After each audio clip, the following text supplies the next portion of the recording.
Hello students, आज start करते हैं सेकंड कॉलिगेटिव प्रॉपर्टी, आपेक्षिक वाष्पदाब अवनमन। ठीक है, relative lowering of vapour pressure. तो इसको समझने के लिए पहले हमको समझना पड़ेगा वाष्पदाब, वेपर प्रेशर। ठीक है, तो सबसे पहले हमने क्लोज्ड कंटेनर लिया, बंद बर्तन ले लिया, उसके अंदर वोलाटाइल लिक्विड भर दिया, वाष्पशील द्रव या विलायक। ये क्या होता है, नाम से क्लियर है, जिस द्रव की वाष्प बहुत सुविधापूर्वक बन जाती है, यानी जो द्रव सुविधा से वाष्प में परिवर्तित हो जाता है उसको बोलते हैं हम वाष्पशील द्रव या वाष्पशील विलायक। ठीक है, अब जो भी इस द्रव के अणु सतह के समीप होंगे उसकी सतह को छोड़ने की जो आदत है वो ज़्यादा होगी, क्योंकि उसकी जो गतिज ऊर्जा है वो ज़्यादा होगी। ठीक है, तो ये आसानी से वाष्प में परिवर्तित हो जाएंगे। क्लियर हुआ? अब जिस दर से इनका वाष्पन होगा उसको बोलेंगे वाष्पन की दर। ठीक है, इंग्लिश में बोलते हैं उसको इवेपोरेशन। तो हमने बोल दिया, मान लिया उसको ई, रेट ऑफ इवेपोरेशन, वाष्पन की दर। अब अगर ये बर्तन खुला हुआ होता, ओपन वेसल होता, तब तो इसकी सारी वेपर्स उड़ जाती, बात ही खत्म। लेकिन ये कंटेनर हमने क्लोज लिया, तो अब जब वाष्प इसकी बनती जाएगी तो कुछ समय के पश्चात यहाँ पर वाष्प का सांद्रण ज़्यादा हो जाएगा। तो अब ये अणु जो है वाष्प के वो फिर से लौट के आएंगे और द्रव की सतह पर स्ट्राइक करेंगे, जिससे इनकी ऊर्जा, कुछ एनर्जी कम हो जाएगी। और एनर्जी कम होगी तो ये वाष्प फिर से द्रव में परिवर्तित होगी, यानी कि इसका संघनन होना शुरू हो जाएगा, कंडेंस होना स्टार्ट हो जाएगी। जिस दर से ये संघनित होगी, कंडेंस होगी, उसको बोलेंगे हम रेट ऑफ कंडेंसेशन, संघनन की दर। जब ये दोनों दरें आपस में बराबर हो जाएंगी, means rate of evaporation becomes equals to rate of condensation, तो उस अवस्था को हम बोलते हैं साम्यावस्था। क्या बोलते हैं? साम्यावस्था, इक्विलिब्रियम स्टेट। ठीक है, अब इस साम्यावस्था में जितनी भी वाष्प इसकी सतह पर है वो जो दाब आरोपित करेगी उसको बोलेंगे इस द्रव या विलायक का वाष्प दाब, यानी कि स्थिर ताप पर साम्यावस्था में द्रव की वाष्प के द्वारा द्रव की सतह पर आरोपित किया गया दाब ही वाष्प दाब कहलाता है। मान लिया हमने इसको P0। क्लियर? बुक में आपको इसे P0A बोल सकते हैं। P0 का मीनिंग यहाँ कुछ नहीं है, केवल क्या है, विलायक है, तो आप P0A मान ले, मैंने सिंपली P1 मान दिया। अब क्या करा, मैंने इस वाष्पशील विलायक में थोड़े से अवाष्पशील विलय के अणु मिला दिए, यानी ये वो विलय मिलाया जिसकी वाष्प नहीं बनती। क्लियर? तो अब क्या होगा, यहाँ तो सारे अणु जा रहे थे, यहाँ पे ये जाएगा, ये जाएगा, ये नहीं जाएगा, तो वैसे ही कम हो जाएंगे। दूसरी बात, ये जो वाष्पशील विलायक के अणु जब ऊपर जाएंगे तो इससे टकराएंगे, इसकी गति कम होगी, ये वापस आ जाएगा, यानी कि क्या हुआ कि अब वाष्पन की दर कम हो जाएगी, मतलब कि अब कम अणु वाष्पित होंगे, अर्थात वाष्प अवस्था में अणुओं की संख्या कम हो जाएगी। तो अब जो लौटेंगे, जो आरोपित करेंगे दाब, वो भी कम हो जाएगा, इसीलिए वाष्प दाब भी घट जाएगा। कहने का तात्पर्य यह हुआ कि जब कभी भी किसी वाष्पशील विलायक में अवाष्पशील विलय पदार्थ के अणु मिलाए जाते हैं तो वाष्प दाब कम हो जाता है, इसी को बोलते हैं वाष्प दाब अवनमन। अगर ये P2 था तो this P1 minus P2 is called वाष्प दाब अवनमन। क्लियर? अब हमको समझना है आपेक्षिक वाष्प दाब अवनमन, यानी किसी के सापेक्ष। सापेक्ष के ले लिया हमने शुद्ध विलायक के वाष्प दाब के, तो जब मैंने P1 माइनस P2 को डिवाइड कर दिया P1 से, तो ये वैल्यू आई हमारी आपेक्षिक वाष्प दाब अवनमन, या इसी को बोलते हैं इंग्लिश में relative lowering of vapour pressure. Clear? अब कितना विलय मिलाएंगे तो कितना वाष्प दाब कम होगा, तो ये डिपेंड करता है कि विलय क्वांटिटी पे। ज़्यादा विलय होगा तो जब उतना ही वाष्प दाब कम हो जाएगा। तो कितना विलय मिलाया, कितना वाष्प दाब कम हुआ, तो उसके लिए दिया गया राउल्ट का नियम, राउल्ट्स लॉ। वैसे ये दो केसेस हैं इसके, एक केस वो जब विलय पदार्थ अवाष्पशील हो, दूसरा केस वो जब विलय पदार्थ वाष्पशील हो। अभी हम अवाष्पशील विलय यूज कर रहे हैं, वाष्पशील के लिए बाद में बताएंगे। तो इसने क्या दिया कि किसी भी विलायक में अवाष्पशील विलय मिलाने पर उत्पन्न आपेक्षिक वाष्प दाब अवनमन उस विलायक में घोले गए विलय के मोल प्रवाह के बराबर होता है। यानी कि this P1 minus P2 upon P1 अगर हम विलय के मोल प्रभाज को x2 से प्रदर्शित करें तो this P1 minus P2 upon P1 is और x2 हो गया है। अब क्या करा, ये मोल प्रभाज क्या होता है, अब विलयन के दो घटक होते हैं, विलय और विलायक। तो अगर विलायक के मोलों की संख्या n1 हो गई, विलय के मोलों की संख्या n2 हो गई, तो विलय का मोल प्रभाज क्या हो गया। मोल प्रभाज क्या होता है, जिस घटक का मोल प्रभाज निकालना है उस घटक के मोलों की संख्या ऊपर आती है और नीचे कुल मोल आते हैं। इसीलिए x2 इक्वल्स टू आ गया n2 over n1 plus n2। अब ये इस इक्वेशन 2 से x2 की वैल्यू यहाँ रख देंगे, तो this P1 minus P2 over P1 ये आ गया हमारा n2 over n1 plus n2। अब थोड़ा सा इसके जनरलाइजेशन के लिए अगर मैं ये मानूँ कि विलयन बहुत ज़्यादा तनु है, तो तनु का मीनिंग क्या होगा, जिसमें विलय पदार्थ की मात्रा बहुत कम होती है, अर्थात विलय के मोल विलायक के मोलों की तुलना में बहुत कम होंगे, यानी कि n2 is very much less than n1। So हम क्या मान देंगे, n1 plus n2 near about equals to n1। तो यहाँ n1 प्लस n2 की जगह मैं रख दूंगा n1। सो P1 minus P2 over P1 क्या हो गया, n2 ओवर n1। अब हमें पता है मोलों की संख्या क्या होती है, भार बटे में अणुभार। So n2 equals to W2 upon m2 और n1 equals to W1 upon m1। तो ये फॉर्मूला आ गया हमारा क्या, P1 minus P2 equals to W2 m1 over m2 W1। ठीक है, आप इसको वीडियो को पॉज करके इसको पूरा नोट कर लीजिएगा, तो ये नोट से काम में भी आ जाएगा।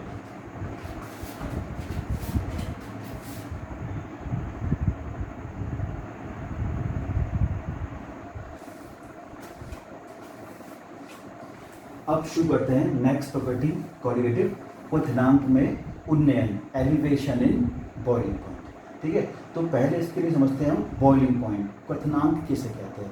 सिंपल अगर हम व्यवहारिक ज्ञान में देखें कि जिस तापमान पर कोई भी द्रव उबलने लगता है, जिस टेम्परेचर पर कोई लिक्विड बॉयल कर जाए, उसको बोलते क्या हम, बॉइलिंग पॉइंट। लेकिन अगर हम वेपर प्रेशर के कॉन्टेक्स्ट में देखें तो अगर हमारा वायुमंडलीय दाब जितना भी है, ये एटमॉस्फेरिक प्रेशर माना, ये क्या है, 10 है, और जो वाष्प दाब है द्रव का वो कितना है, 6 है। तो जिस तापमान पर किसी भी द्रव की वाष्प का दाब वायुमंडलीय दाब के बराबर हो जाता है, उस ताप को हम बोलते हैं क्या, क्वथनांक। यानी the temperature at which the vapour pressure of the liquid becomes equals to atmospheric pressure is called boiling point. Suppose हमने ये लिया कि जो द्रव का वाष्प दाब कितना है 6 और जो वायुमंडलीय दाब कितना है 10। तो अभी हमको इतना इसको हीट करना पड़ेगा कि 6 से लेकर कहाँ तक पहुँच जाए, 10 तक पहुँच जाए। सपोज ये टेम्परेचर आया हमारा T1। ठीक है, अब मैंने इस द्रव के अंदर कुछ अविलेय पदार्थ मिला दिया, कुछ अवाष्पशील विलेय पदार्थ मिलाया। ठीक है, तो उससे क्या होता है, वाष्प दाब कम हो जाता है। सपोज ये कितना आ गया आपकी बार, 6 से लेकर कितना हो गया, 4। यानी जब हमने शुद्ध विलायक में कोई अवाष्पशील विलेय पदार्थ मिला दिया तो हमें पता है वाष्प दाब क्या होता है, कम हो जाता है। तो माना वो हो गया 4। तो अब इतना गर्म करना पड़ेगा कि 4 से लेके 10 तक जाए, ये हो गया T2। तो हमें बताया कि अब ज़्यादा गर्म करना पड़ेगा, तो obviously T2 greater than T1, यानी कि तापमान में वृद्धि हो जाएगी। मीन्स जब कभी भी किसी वाष्पशील द्रव में हम कोई अवाष्पशील विलेय पदार्थ मिलाएंगे तो उसके क्वथनांक में उन्नयन हो जाता है। इसी को बोला जाता है क्या, क्वथनांक में उन्नयन। तो this T2 minus T1 is called क्वथनांक में उन्नयन, delta T B for boiling. ये लिखा है, हो गया। अब इसको ग्राफिकली भी समझ लेते हैं। हमने एक्स एक्सिस पे लिया क्या, टेम्परेचर, और वाई पे ले लिया वेपर प्रेशर, वाष्प दाब और तापमान। तो अभी ये ले लिया हमने वायुमंडलीय दाब, एटमॉस्फेरिक प्रेशर। तो अभी हमने शुद्ध विलायक का जो कर्व लिया वो माना यहाँ से शुरू हुआ, ये आया यहाँ जो, तो इस पॉइंट पे जाके ये दोनों टच कर गए, यानी इस पॉइंट पे वाष्प दाब जो है वो वायुमंडलीय दाब के बराबर हो गया। तो हमने परपेंडिकुलर ड्रॉप कर दिया, लंब डाल दिया यहाँ पे, तो ये T1 आया टेम्परेचर एक्सिस पे। तो T1 क्या हो गया, इस सॉल्वेंट विलायक का वाष्प दाब क्या हो गया, क्वथनांक हो गया, बॉइलिंग पॉइंट। अब हमने इसमें मिलाया कुछ विलेय पदार्थ, और हम जानते हैं कि विलेय पदार्थ मिलाने पर जो विलयन बनता है उसका वाष्प दाब क्या होता है, कम हो जाता है। तो माना इसकी देखिए यहाँ आ गया, तो यहाँ से चला आगे, तो अब इस पॉइंट पे जाके बराबर हुआ, हमने इस नीचे परपेंडिकुलर ड्रॉप किया, ये आ गया T2। तो आप देख रहे हैं ऑब्वियसली कि this T2 greater than T1। तो ये जो डिफरेंस है यही हो गया क्या, डेल्टा TB, क्वथनांक में उन्नयन या एलिवेशन इन बॉइलिंग पॉइंट। तो ग्राफिकली भी आपने इसको समझा दिया। अब इसमें एक न्यूमेरिकल भी आते हैं और नया टर्म भी है, डेफिनेशन बहुत पूछी जाती है, मोलल अवनमन स्थिरांक, मोलल एलिवेशन कांस्टेंट, हम इसको डिनोट करते हैं किससे, केबी से। तो इसके लिए फॉर्मूला है, डेरिवेशन आपके यहाँ है नहीं, कि delta T B equals to 1000 K B W2 over M2 W1। ये पहले बता चुका हूँ कि 1 सॉल्वेंट के लिए लेंगे और 2 सॉल्यूट के लिए, यानी कि 1 विलायक के लिए और 2 विलेय के लिए। तो W2 हो गया विलेय का भार, M2 विलेय का अनुभार, विलायक का भार, ये बताइए। तो अब अगर मान लिया कि W2 ओवर M2 1 ग्राम मोल हो गया, तो ये गाय, और W1 की जगह हमने रख दिया कितना 1000 ग्राम, तो ये 1000 हो जाएगा, तो ये सब गायब। तो के बी इक्वल टू क्या आ गया, डेल्टा टी बी, यानी कि किसी भी विलायक का जो मोलल अवनमन स्थिरांक है, सॉरी मोलल यहाँ तो बढ़ रहा है ना, उसको बोलने क्या हम, मोलल उन्नयन स्थिरांक, सॉरी ठीक है। तो किसी भी विलायक का मोलल उन्नयन स्थिरांक क्वथनांक में हुए उस उन्नयन के बराबर होता है, जो कब उत्पन्न होता है, जब 1 ग्राम मोल अवाष्पशील विलेय पदार्थ को 1000 ग्राम वाष्पशील विलायक में घोला जाता है। या हम ये कह सकते हैं कि किसी भी विलायक का मोलल उन्नयन स्थिरांक 1 ग्राम विलेय पदार्थ को 1000 ग्राम विलायक में घोलने पर उत्पन्न क्वथनांक में उन्नयन के बराबर होता है, यानी this K B equals to delta T B. Clear हो गया।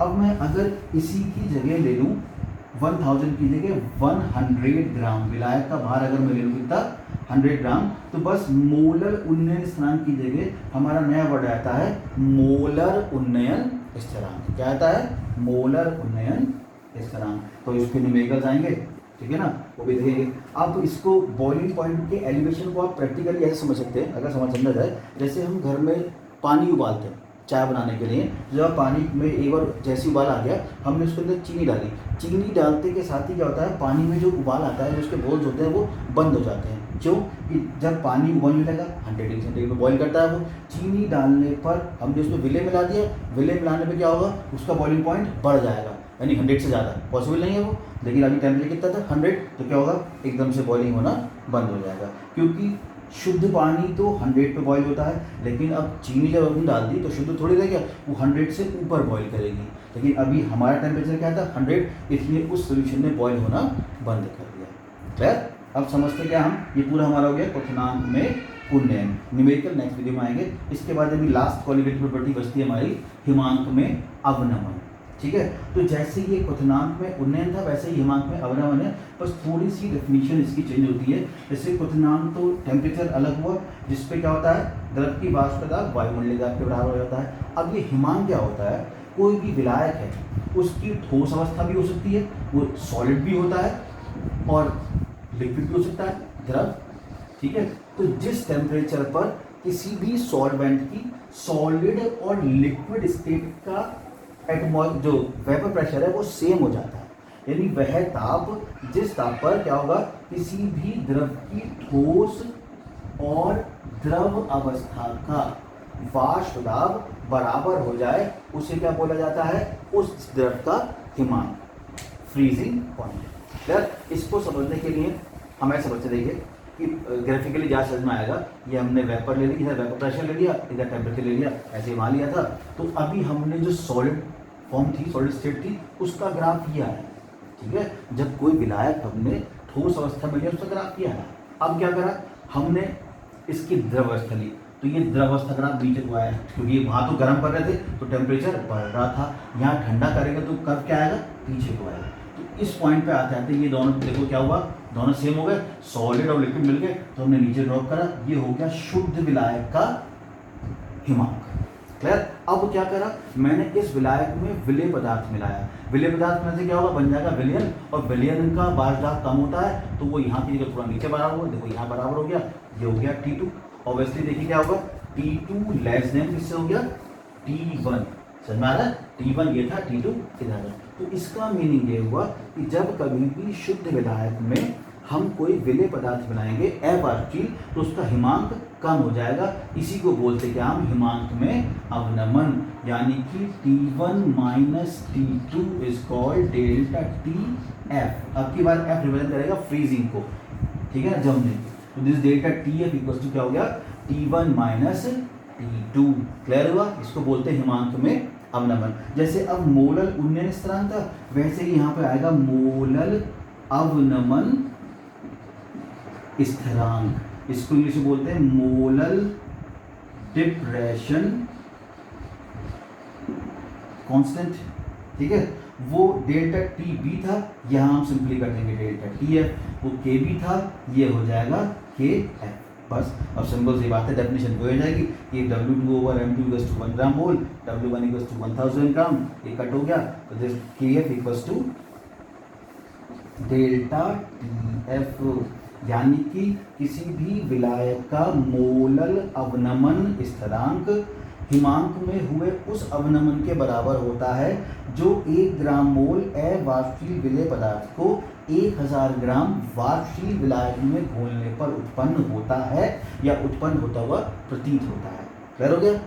ये हो गया क्या हमारा हिमांक में अवनमन। इसको आप समझिए, उसको तो चाय का एग्जाम्पल समझाया था, इसको मैं आपको समझाता हूँ। जैसे आपने मार्केट में वो सॉफ्टी बनाते हैं, ठीक है ना, सॉफ्टी बनाने के लिए करते क्या है कि उन्होंने ये वुड का कंटेनर लिया, ठीक है, हाँ, और जिस कंटेनर में वो सॉफ्टी बनाते हैं, यानी जो भी मिक्सचर लेते हैं, दूध क्रीम जो भी, वो इसके अंदर भर देते हैं यहाँ पे, ठीक है। इसको ठंडा करने के लिए हम जनरली जमाने के लिए यूज़ करते हैं आइस, बर्फ़, लेकिन बर्फ़ के साथ में यहाँ पे वो क्या लेते हैं, थोड़ा सा मोटा नमक और डाल देते हैं। क्यों? क्योंकि ऐसा करने से क्या हुआ, नमक डालने से हमने क्या करा, अशुद्धि मिलाई। अशुद्धि मिलाने से हिमांक कम हो जाता है, यानी टेम्परेचर और नीचे आ जाएगा। तो उसको आप ऐसे समझ सकते हैं कि बर्फ़ धीरे धीरे पिघलेगी या जो टेम्परेचर है वो और कम हो जाएगा, जिससे मिक्सचर यहाँ पे जल्दी से बन जाएगा, ठीक है ना। तो इसको बोलते हैं हम फ्रीजिंग मिक्सचर। क्लियर? अब नमक ही मिला देते हैं बिकॉज मोटा नमक सस्ता होता है, ठीक है ना, और उसका एक फ़ायदा खैर वो तो बात बताएंगे अभी। क्लियर? तो ये क्या हो गया, हिमांक में अवनमन।